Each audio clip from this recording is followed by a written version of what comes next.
Thank you very much. Hi, everyone. Thanks for joining this session. Today, I'd like to go beyond storage and actually talk a little bit about information processing with event data. You'll see why this is relevant by the end of the talk, why this is relevant in particular for this workshop. So I'm Sadique Sheik. I'm the VP of Artificial Intelligence at SynSense. SynSense is a spin-off of University of Zurich and ETH Zurich, originating in Zurich, Switzerland. And we are now spread across several locations in China, in addition to our Zurich office. What do? We produce hardware that is specialized for low power, ultra low power computation that embeds sensing and processing at the edge. What does that entail? So what we do is we're actually producing neuromorphic smart sensors where we try to put as close as possible the computation of the sensor right next to the sensor itself. And this enables us to lower the highly informative data that you get from the sensors, possibly very high dimensional data, and compress that down to very low bandwidth, but highly informative output. This could be vision data, this could be audio data, this could be some natural signal processing data, biomedical health data. Where would you use such a system? Some of the use cases are smart condition detection or a smart wake-up system, or in order to do some continuous monitoring of by the use of any of these sensors. And the goal is to be able to operate in real time and at a very low latency, bare minimum less than 200 milliseconds, but depending on the data stream and depending on the context, it could be much lower than even a few milliseconds. And in terms of power, we're always targeting below 10 milliwatts. Again, depending on the application, it could go much lower than that. More specifically, we have two families of devices that we produce. One is geared towards vision processing, high-speed vision at low power, and the second is geared towards natural signal processing. So on the left-hand side, you see Dynap CNN, which is a scalable CNN core. And based on this core architecture, fused with the event-based sensor, we have SPEC. So there is a device that then has a sensor plus a CNN processor on the same device, and it would produce, based on the model that you program onto this device, the corresponding application on the device itself without any further processing necessary. On the natural signal processing side, you could do the same for audio processing, biosignal processing, IMU processing on this Xylo device. We have development kits for each of these devices, and you can purchase them today and go at it. But I want to talk about how do you actually use these devices in practice. So let's look at SPEC. I think that's the most relevant for this workshop. It's geared for vision processing. What you can do is you can do several of these applications. I have some GIFs of a range of applications. So let's start here. You can do things like motion detection. Very simple. You have a person moving, and perhaps there is a specific intent of the movement that you want to detect and not every movement. And you can program a network, in this case, to open a door if you approach the door. Otherwise, if you're just walking along, don't open it. Similarly, you have other gesture recognition applications where you can essentially control left, right, up, down, and so on. And you can use this in several contexts, like a music player, like a simple controller, and so on. Then you have obstacle detection. This is an application that really makes use of event data, of the low latency of event-driven sensors to avoid obstacles that move at a high speed. At the bottom, you see face detection. Again, this is actually, if you're looking at the screen, wake up, otherwise don't. Then you have things like fall detection. And finally, you have another control system like a smart toy where you can control the toy by doing different gestures in front of the toy. So I'm telling you, you can do all this, but the programmers here would ask me, how do you actually do it? So this is the process that is involved in actually getting from taking your idea and realizing that on hardware. You have to first define a network. This is a standard machine learning pipeline. You define a network, in this case, a spiking neural network. You train such a network using some data. Then you would convert that into a computational graph that can then be deployed onto the device. You would map it onto the architecture of your device. You would probably need to quantize your parameters so that your architecture and parameters match to your particular hardware. And finally, the bit stream of your network is then deployed onto this particular hardware. For SynSense hardware, we have a range of software that span each of these different steps. In particular, for spec, you'd use Synapse. For Xylo, you'd use Rockpool. They're both libraries that are based on PyTorch and JAX, popular frameworks, so it's easy to adopt. And finally, you would use our library Samna in order to deploy these models onto the hardware. Then this all seems like the tools have taken care of everything. But there is one big thing that is still left, which is how do you actually train this stuff? And this is actually the crux of the topic today. What does training entail? In order to train your network, you'll first have to deal with data. Where do you get this data? How do you work with this data? And then finally, once you know these answers, then you can talk about training and deploying. So at this point, there is several data formats. You saw this in the previous talk.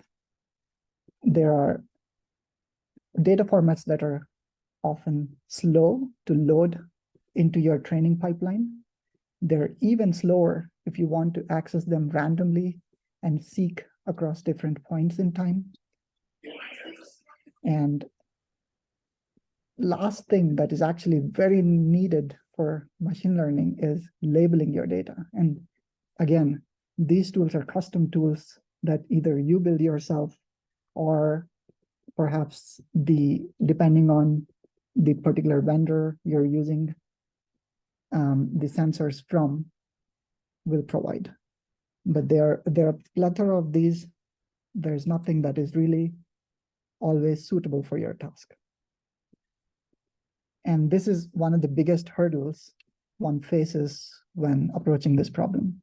And so in our case, we use a library called Tonic. This is an open source library that we contribute towards, which tries to standardize these data sets that are publicly published or publicly available data sets.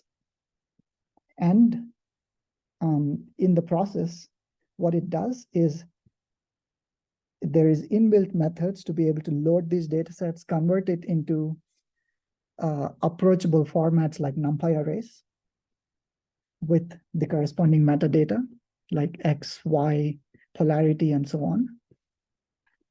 And it provides several methods for pre-processing this data, like slicing, like rasterization, creation of frames, augmentation, and so on, particularly tailored for event-based data.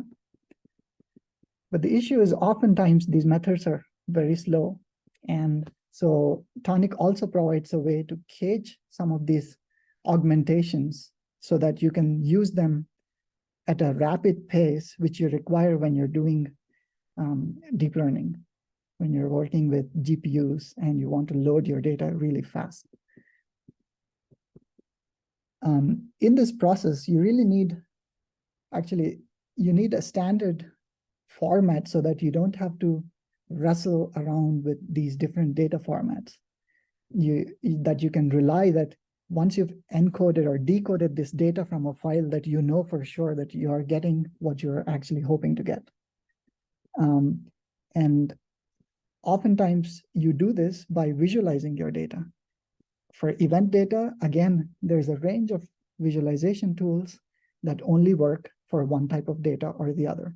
There isn't a unified tool that you can rely on for all of your tasks across all different sensors, or all different event-based vision sensors. And if we don't even have visualizers, then we also don't necessarily have great tools for data labeling. Finally, this also corresponds then to fast data access for manipulating your data, for working with your data. So in our case, we did a lot of benchmarking, and finally in Tonic, we use HDF file format in order to HDF with NumPy arrays in order to save this data, especially for caching, so that we can load it at a very fast pace that is amenable when we are running our deep learning frameworks. Am I still audible? Yes, you are. Yes. All right, so I think everyone here is familiar with event-based sensors. So let's make this quick. So here on the right, we have my colleague, or on the left, we have my colleague waving his hand in front of a DVS sensor. And on the right, we see the events that are generated by an event-driven sensor that corresponds to this movement. What is great about dynamic vision sensors? They have a very high dynamic range. They don't care about low light conditions or high light conditions within the same frame. There is also no frames in terms of time. You get instantaneous signal from each pixel, and you have a very sparse input encoding, which enables you to do some efficient representations at that high frame rate or effective frame rate. So let's do the following exercise of how much information do these events actually contain? And can we retain any of the, can we reconstruct the signal that we get from the events? So here is a very simple exercise. You have a sine wave, and this sine wave, let's say, corresponds to a light signal that's going on and off. You see that sine wave in this blue curve. You don't quite see it right now. On top of that, you have the red and blue vertical lines. These correspond to a simulated pixel. On events correspond to red events, and off events correspond to blue events, where you have a drop in intensity. Red means there's an increase in intensity. And based on the events, I'm trying to guess what the light intensity is, and that is plotted in green. So you can, under ideal circumstances, reasonably, at a very reasonable error rate, actually determine your input signal. But what about the various parameters that go into the pixel itself? So here we try and span across two parameters, the refractory period. If I change the refractory period of this pixel, suddenly I cannot reconstruct my signal as well anymore. You see, my pixel loses a lot of information. If you just look at the events, it seems like it is following the up and down, but you can't really tell at what intensity your light is at. And added to that, you can throw in the fact that these pixels would be noisy. Surprisingly, adding a little bit of noise is actually helpful in recovering some of your signal intensity. But these are two parameters across one pixel. And the question is, what impact do all of these parameters have on your pixels? And can we really reconstruct an image out of this pixel data? And we can take this from a single pixel to a full array of pixels. And here you see the events that are generated. And this is what we typically see from event data. But you can actually see beyond just the person and just the person who's moving. You can actually make out the background in which he's moving. And this is generated purely from the event data and nothing else. And so there is actually information beyond, the simple contours that we see and visualize typically. And you can take this much further. You can actually use this for high-speed video generation. This is work from David Escaramuzzo's group. You'll see several beautiful presentations from him, I assume, when he presents, but I'm stealing one of his beautiful works here. This is a high-speed reconstruction of a very high-speed movement. And you can actually see this much better when you use the data that is embedded in events than if you use a high-speed camera at some 240 frames per second. So there's a lot of information embedded in events that can be made use of, but you will not see it if all you're seeing is the rasters. And so I think I'd like to leave this with a short summary. There's a lot more to events than contours, but there's a whole bunch of questions I think that we need to answer.